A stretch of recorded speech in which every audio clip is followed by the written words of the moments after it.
Great to be here on Wednesday after a scintillating win by our guys. We played about a quarter and a half of the good guys, the starters, and then everybody else got a chance to play. We played every single person on our roster that was eligible to play in the ball game, and we're pretty deep, as witnessed by Ja'Cory Ford. Enters the second week of the season as the leading rusher in the United States of America, and it's just a exclamation point to the type of performance I think this football team's capable of in a lot of ways, particularly in our depth. Our depth was great to see. A couple new guys started last week for the very first time and really played outstanding on the offensive line. Chase Collins played his first game as a starter, as a quality starter on the right side at right tackle, and with Thomas Vazorka unavailable, and it looks like now I'm going to redshirt Vazorka for the season. Collins will be the starting right tackle now for the next couple of games, I hope. Brian Finion-Ganofo got a chance to play quite a bit at left tackle, and that was pretty cool for us, and the starters just played outstanding. We played all four tight ends, and we played them all as starters. We played 7 wide receivers. Trey Pilster did not play as much as he's going to play this coming week, but we'll enter this week's game with 6 starters at wide receiver. And of course on defense, it was great to see John Peoples chip some of the rust off, but an outstanding performance by C.J. Langlow at linebacker, along with Hayden Stout.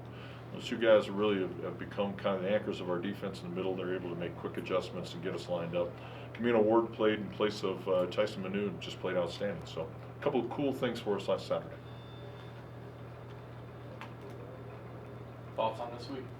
Well, Portland State, obviously a ferocious offense, coming off a huge win for them against Washington State University last week in Pullman. They entered the halftime down 10-0 and won the second half by a considerable margin.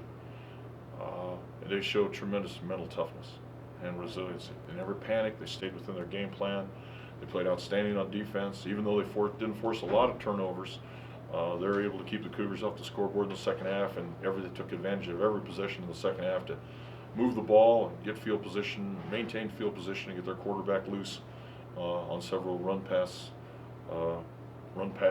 reads.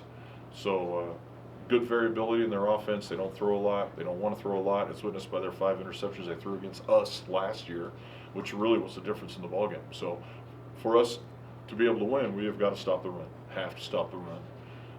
And then, of course, at quarterback, we've got to continue to grow and develop and make outstanding plays. The great challenge this week will be by their excellent corner against Madison. And they played great against each other last year. It was a great battle. A lot of hand fighting and jersey pulling going on by both guys. It'd be worth the theater on Saturday to watch Madison play against a very good corner.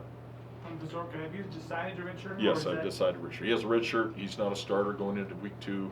So regardless of whether he's available or not available, Thomas and Kyle Jones will both redshirt this season in our offensive line. How difficult a decision was that? None. Chase is playing great. Did his performance against Black Hill State make the decision easier? I think his performance throughout camp. His performance on the scale at the start of the season in preseason physical was the tail of the tape, because he's 295 and he's up from the 230 or what 240 was when we recruited him. He's big enough to play. He's got great feet, good speed, got great leverage. Outstanding player as a redshirt sophomore. Do you like having a conference game in week 2? I'm the guy that made the decision. It came all the way to me. It came all the way to my desk. Jeff came down and saw me and said, "Mike, we want to play.